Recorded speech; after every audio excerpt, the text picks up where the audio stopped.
Nous allons encore étudier les masques d'opacité, mais avec du texte. Nous l'avons vu avec une forme, maintenant nous allons le voir avec du texte.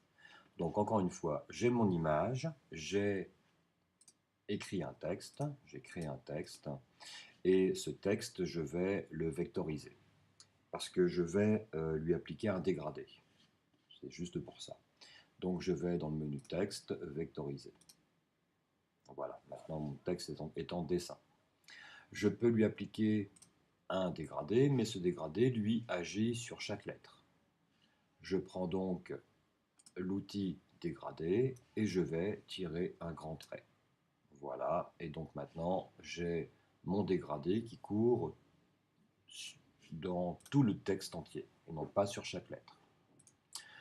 Comme précédemment, je sélectionne mes deux objets, donc mon paysage, mon texte qui est au-dessus et mon image qui est en dessous, et je fais créer un masque. Vous voyez que l'effet se fait automatiquement. Là, je peux encore une fois ne pas écrêter parce que je veux donner un effet spécial, qui est très joli entre parenthèses, ou écrêter. Je peux encore une fois aussi l'inverser. Donc je peux l'inverser sans écrêter, et je peux très bien écrêter sans inverser, ou les deux comme vous voulez. Voilà, très intéressant. Donc là, j'écrète. Et bien sûr, là, j'ai mon image, ma vignette image, et ici ma vignette du masque de fusion. Oh, pardon, j'ai encore du masque de fusion, c'est normal, trop habitué à Photoshop. Donc je vais cliquer sur la vignette du masque d'opacité. Voilà, c'est mieux. Et comme il y a un dégradé à l'intérieur, je peux, comme présenté pour la forme, gérer maintenant mon dégradé directement ici. Je peux aussi, pourquoi pas, lui changer son angle. Je peux vraiment faire ce que je veux ici. Le plus simple serait de prendre l'outil dégradé, de tirer un trait, ou pourquoi pas tirer un trait à la verticale. Donc là, avec manuellement, c'est peut-être beaucoup plus simple que de choisir des valeurs un peu trop absolues. Voilà. Donc je peux passer bien sûr en linéaire, comme je peux passer aussi en radial. Vous voyez qu'en radial, c'est pas mal du tout. Voilà. Donc soit je le garde comme ça, ou soit je vais lui dire inverser, un très bel effet, ou ne pas écrêter pour retrouver aussi un effet très sympathique au niveau du texte. Voilà. Donc pensez bien à vectoriser votre texte parce que si on veut faire vraiment un dégradé enfin, une opacité grâce à un dégradé, il faudra vectoriser le texte pour le passer en dessin et faire en sorte d'appliquer un dégradé sans aucun problème dessus.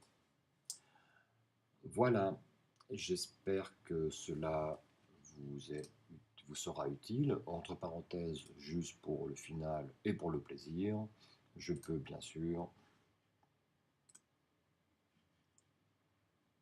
pourquoi pas, créer une ombre portée. Alors là, c'est très intéressant. Regardez bien. Je ne sais pas si on le voit bien. Mais là, grâce à l'ombre portée qui se trouve dans la vignette, cela me donne un effet très particulier. Là, si je vais chercher ma palette aspect, allez ici, j'ai mon ombre portée ici que je peux rééditer ou cacher. Vous voyez la différence est quand même assez sympathique. Voilà. Ici, c'est un peu long. Voilà. Je remets l'ombre portée, ce qui fait que l'ombre portée étant en noir et blanc me permet aussi d'avoir un superbe effet presque aléatoire. Là, il est toujours bien d'essayer de voir si écréter me donnerait pas mieux. D'accord, on ne voit pas trop. Ou pourquoi pas inverser, et là non plus. Donc je pense que j'étais dans la bonne configuration. D'accord. Voilà, bien sûr, cet ombre porté peut être réédité, d'accord, pour changer les valeurs. Okay. N'oubliez pas aussi de revenir toujours sur la vignette image pour retrouver tous vos calques. Voilà, donc un superbe effet. Par exemple, encore une fois, comme tout à l'heure, je vais créer un grand rectangle avec une couleur. Voilà, par exemple, pourquoi pas le dégradé, ou pourquoi pas une autre couleur. Voilà. Donc maintenant, ça va être un petit peu à vous de jouer et de trouver de nouvelles aventures sur cette création de masques d'opacité qui, franchement, rend très bien, surtout avec une ombre portée.